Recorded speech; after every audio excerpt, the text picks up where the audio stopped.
Grateful to be here to be able to address you all today. I'd like to just ask us to take 10 seconds of silence if we can.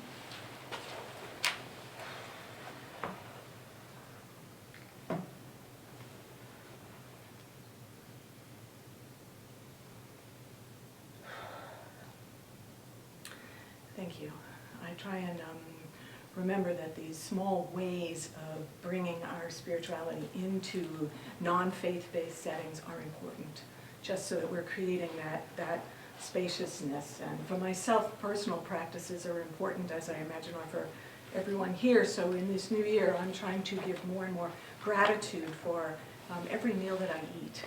So I am Grove Harris, representing the Temple of Understanding and the Interfaith Consortium for Ecological Civilization. And I have too many things to share with you today. I think one of the challenges in trying to participate in these sessions, and I have been, although I live in Boston, trying to attend the open working group and in person as much as I can, and follow through from Rio, is trying to both attend to the discourse and also be hypercritical of it and retain a consciousness from outside in order to be able to bring that in. It's kind of an addictive process, and it has a lot of precedent and a lot of terminology. So on the one hand, for example, I read a set of proposed goals and targets related to the oceans. So on the one hand, that's brilliant, coming from one of our colleagues who had to leave a little early. And then I sat in the session at the UN where I heard that actually there had been a ton of agreements on oceans made over 2 decades. The point is to actually get them manifested. So there's a constant dance between wanting to contribute what comes out of my heart and also going back and seeing, has this work already been done, and is it a problem about implementation? So we need to not be naive as we approach these processes. The language is also very difficult. I heard a representative from the European Union yesterday speak about those who are dependent for their livelihoods on biodiversity. And what he meant by that is people who cut wood from forests.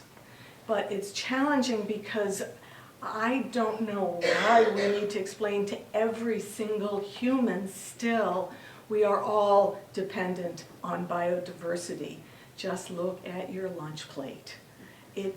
So there's fundamental consciousness change, which is part of the Temple of Understanding's work in the Interfaith Consortium for Ecological Civilization. And I think all of us here, when we talk about spiritual underpinnings, that we are talking about, there needs to be a consciousness change that we can't solve these problems on the level at which they're created.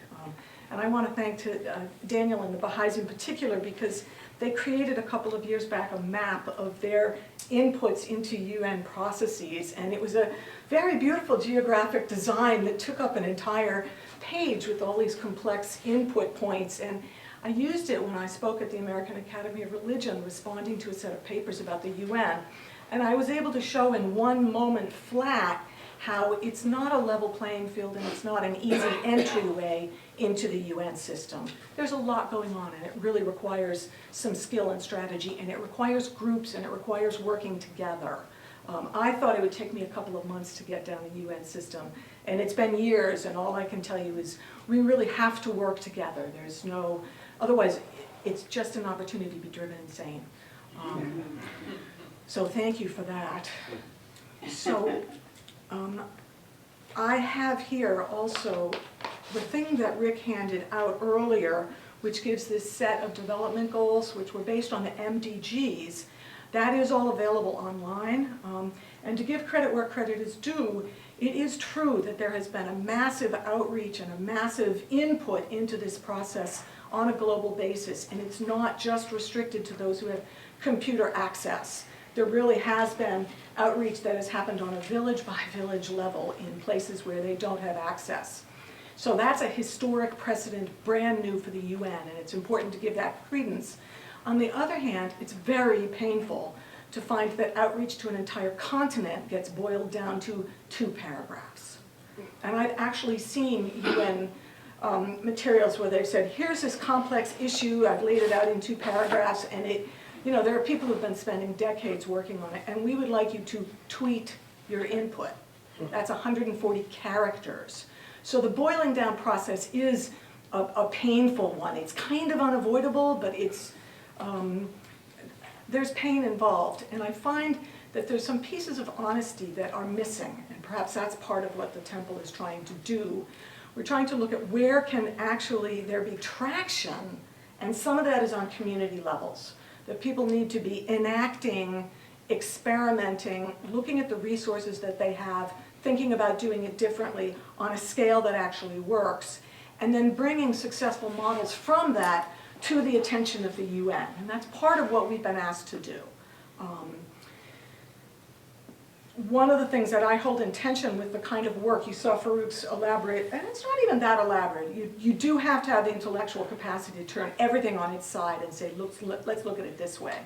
But the hard part for me is that there are those who say that the international trade agreements that are now being negotiated in secret in the US will provide a financial basis that will trump every bit of that work.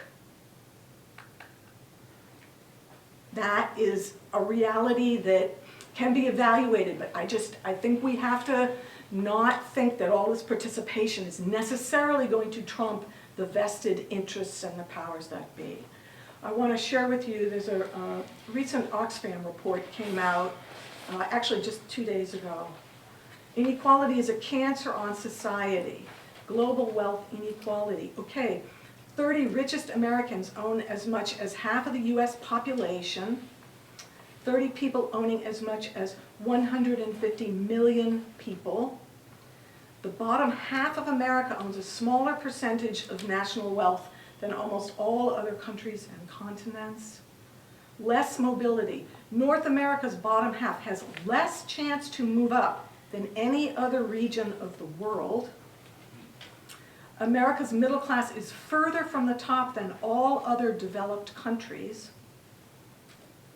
And then they're talking about how little is needed to restore some sanity.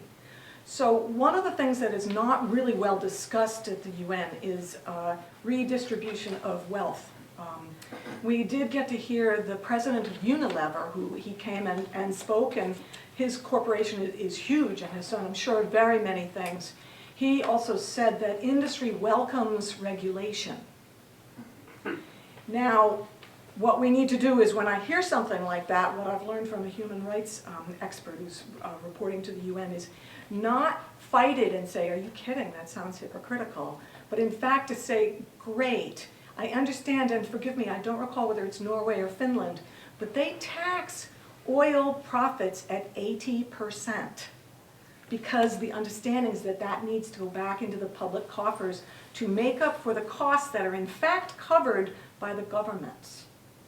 So those kinds of, the ending of perverse subsidies is really not in discussion in this open working group process. I heard it brought up by a number of countries, then it was actually perhaps inadvertently dropped from the summary. So you're talking about an entire week's worth of work that gets summarized in a one-page document at the end of the week. And it requires a kind of being on your toes while you're in a constant listening mode. It's quite a challenge to do and requires a real group process. So I have deep concerns about where the money is concentrated and how that kind of wealth is going to empower, trump this process-oriented work that's happening. I think we have to hold that in tension. And if you want to be thinking about the report that was made, I want to suggest that you go to criticism of it, input, response of it, because I find that really helpful, because otherwise I'm trying to do way too much work and we're all limited. Okay, so there are those shifts that Farouk pointed out to us. This is critique that comes from civil society response from India, and it's a set of about 30 organizations. This big shift comes without a clear articulation of corporate accountability. It is limited to government prompting the multinationals, suggestions for companies to internally strengthen their mechanisms, integrated reporting, accountability to their stakeholders. Sounds like business as usual. The role of the state and that of state institutions are clearly minimized. The states are called upon to address issues of corruption, data revolution, and public accountability, but the businesses are not. The report is essentially neoliberal. It's based on a growth model. So for those of us who want to say we need to get outside of business as usual, there's a lot of time when language puts us right back in there. And we need to be working within the frameworks that are offered, but also be holding out for wanting something different. One of the pieces that the Temple of Understanding is doing, is I'm going to pass these around, is working with a group called the Mining Working Group. And what the Mining Working Group is doing is developing a human rights litmus test. So they're not saying, please stop the extractive industries, but they're saying, we've got a rights-based approach that says do no harm. If you can tell us you do no harm, you can mine.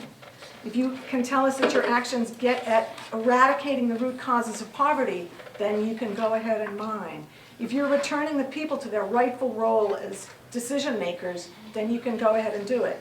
And if you're protecting land, water, and air for the future generations, again, Farouk's multi-generational point.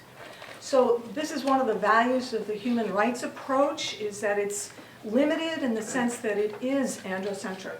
It's not getting at the point that needs to be made that humans are part of biodiversity.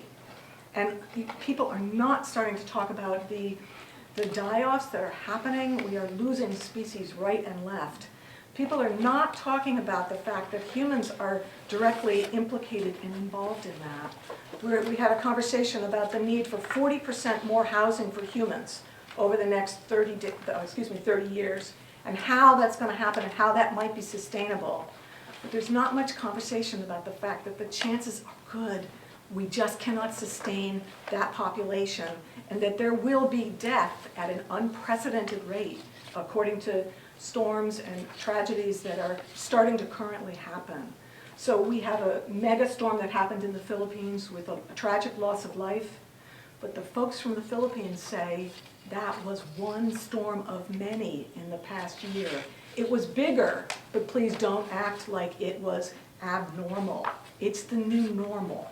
So the languaging is hard when the new normal becomes what is talked about at the UN, and we're not able to think about potentially really radical things like religiously motivated changes in the growth of population. That's not even up for conversation. So let me see if there's a few more things from here I want to tell you. Inadequate focus on inequality, particularly income inequality. The very principle of public finance for development by proposing private capital is problematic. What's happening is we're leaving this decision-making process to these governmental entities who do not have the power because it's been given to the multinationals, who then give it back as they wish to the corporations. The perverse subsidies are huge, and whether it's within the US for agricultural stuff or around the globe. So then there's this conversation about let's value nature, which is in and of itself problematic because it doesn't get at the intrinsic value of nature. But then I heard just yesterday about, we have to figure out how to value timber as it stands rather than as it's cut. But even that conversation was not honest about the fact that there are huge governmental subsidies to business to do that cutting, to create more agricultural problems. One piece that I think religious communities particularly could raise is the consumption issue. That is something that's rarely discussed. We keep talking about ways to have additional energy, more energy, and absolutely true that that's needed, particularly in a village where people do not have light to read at night. That is criminal in this stage of the Earth's development. But we don't seem to be able to talk much about what does it mean for Americans, for example, and it's at the UN you don't label that particularity, to say we are going to willingly cut back our consumption because it's not fair. I really appreciate Farouk's suggestion that this is more about fairness than it is about the environment. I found that a very helpful shift. So the consumption lifestyle, and we're obviously having it modeled in the opportunity to be here, and how radical is it to meet with our shoes off? What a subtle equalizer. And we could go to a Gurdwara and sit on the floor for lunch. These are radical shifts that I think are important experiential ways to move forward. Okay, so growth is definitely a problem. Gender issues, another one of the major groups that you might want to be interested in working with is the women's major group, because it's very much acknowledged that women are going to be major agents of the changes going forward, because women are working in households, they're working on a different scale, they have more responsibility in a lot of regards for domestic management and for village management, where men are off competing in sports or whatever. But the thing is that needs to be made, many say, its own standalone goal, but also a cross-cutting piece. And that one of the things that has to happen with all the data that's being collected, it has to be disaggregated to show how it impacts differently people who are poor, marginalized, women, etc., for us to be effective in changing from business as usual. And the other piece about business as usual is that the UN has had these lofty ideals for decades, and we've run out of time. And I'm about to be run out of time too. But you can't take it completely from me. I need to just review one thing and see what else I've missed for you. I want to just talk for a moment about hope. I think that the kind of activism that we're called for now is actually more about possibility and power and actions and taking steps and helping people step into the solution. Because I've seen the language of hope start to be fed back to me from people who are working full-time at the UN, not from a religious basis. And I, as a spiritual person, don't want that aspect of hope to be taken over by civil society and servants in that regard. So I think we need to shift to something that's more powerful, like possibilities. What of collective action? How are we going to turn this over? Start working grassroots solutions from the bottom up, stepping into a future, name that future as one of plenty, where we're doing sports, we're doing art, we are having direct conversations, we are reconnected to the land, we are eating farm fresh eggs, like I get to do from an organic farm in Truro. We have time to be with each other. People have time to honor the creative impulses and the erotic in life. So we need to be painting that picture in a very clear, manifested way for everyone to make the changes we need. So thank you very much.